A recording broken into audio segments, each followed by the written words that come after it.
Que la paix et l'amour de notre Seigneur Jésus-Christ soient avec vous.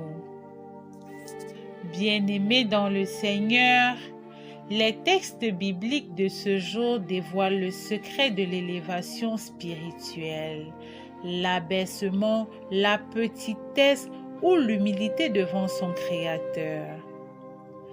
C'est en se faisant tout petit devant son Seigneur, c'est en bravant l'adversité que l'homme sera rétabli dans la dignité d'enfant de Dieu.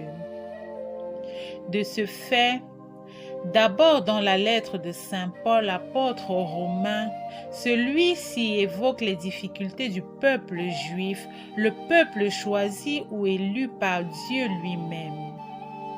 Il rappelle aux Romains que leur domination sur les Israélites n'est pas une fatalité, car Dieu n'abandonne jamais ses élus.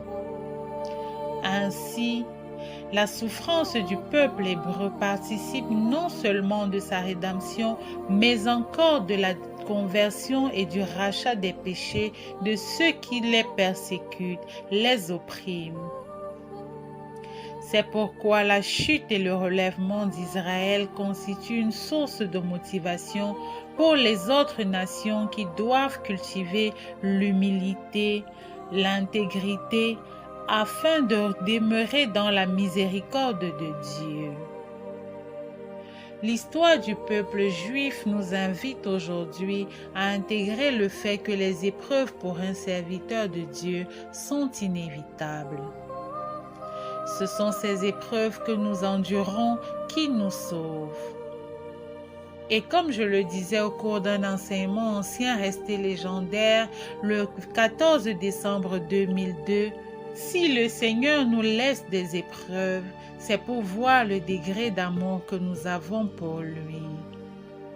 En rencontrant des difficultés, je dois me dire que j'aime le Seigneur malgré tout. En effet, c'est l'entraînement à la sainteté qui nous conduit dans la maison du Père. Et Dieu peut nous éprouver sur de petites choses. Nous devons par conséquent faire très attention. Pour arriver dans la maison du Père, nous devons donc nous soumettre, laisser les titres mondains, cultiver l'humilité.